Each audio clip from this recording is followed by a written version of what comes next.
Blockchain म्हणजे एक असं लेयर असतं ज्याच्यामध्ये 2 पेक्षा अधिक डिव्हाइस, म्हणजे जसा हा मोबाईल आहे, मोबाईल किंवा कम्प्युटर, समजा इथे 2-3 कम्प्युटर आहे, त्या कम्प्युटरच्या माध्यमातून 2 पेक्षा अधिक डिव्हाइसच्या माध्यमातून जो काही कोडिंगच्या संदर्भातून कोडिंगच्या माध्यमातून ट्रान्झॅक्शन केलं जातं त्याला ब्लॉकचेन असं म्हणतात. म्हणजे एकदा जर ब्लॉकचेनवरून आपण जर कोणतंही आपला प्रोग्राम असो, कुठलीही आपला डाटा एंट्री असो जर सेव्ह केली तर तुम्हाला ती डिलीट बंद करता येत नाही. का करता येत नाही? कारण ते ब्लॉकचेनवर आहे. ब्लॉकचेनवर आपला प्रोग्राम सुद्धा काय ब्लॉकचेनवर आहे. जर याला बंद करायचं म्हणलं, 4शेलला जर 4टनला जर बंद करायचं म्हणलं, तुम्हाला मार्केटमधून अख्ख्या जगातून तुम्हाला इंटरनेट बंद करावं लागेल.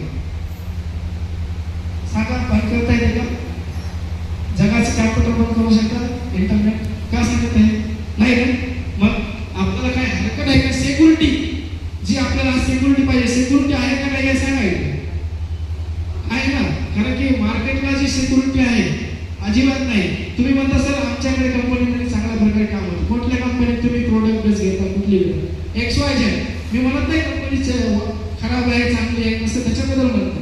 हां ठीक आहे, पण तुमची सिक्युरिटी काय कंपनीमध्ये सांगा मला. कारण की सिक्युरिटी काय, तुम्ही ज्या वेळेस कंपनीत काम करता त्यावेळेस कंपनी काय करते, www. कंपनीचं नाव .com. बरोबर. ज्यावेळेस तुम्ही कंपनी जॉईनिंग करता, लक्षात घ्यायचं या डायग्रामवर थोडं लक्ष द्या. जॉईन करा त्यावेळेस कंपनीचं काय तर www.com. बरोबर. याच्यात तुम्ही लॉग इन करता. हा झाला इंटरफेस. ज्यावेळेस लॉग इन करता त्यावेळेस तुम्हाला तुमचा एक युजर ID मिळतो. बरोबर. User ID password. मला सांगा ज्यांनी सर्व्हर बनवलं का हो त्याला हे युजर ID पासवर्ड काढता येत नाही का? तुमचा युजर ID पासवर्ड काढता येतो का नाही काढता येतो? जो MD CMD आहे त्याला हे सगळं करता येतं. आज आमच्या एका लीडरचा ID टर्मिनेट झाला. कसा झाला? हा ID दुसऱ्या व्यक्तीला दिला. म्हणजे ज्या नावानं समजा माझ्या नावानं होता, गणेश सरच्या नावानं, तो समजा काटकर सरला दिला. कसा दिला?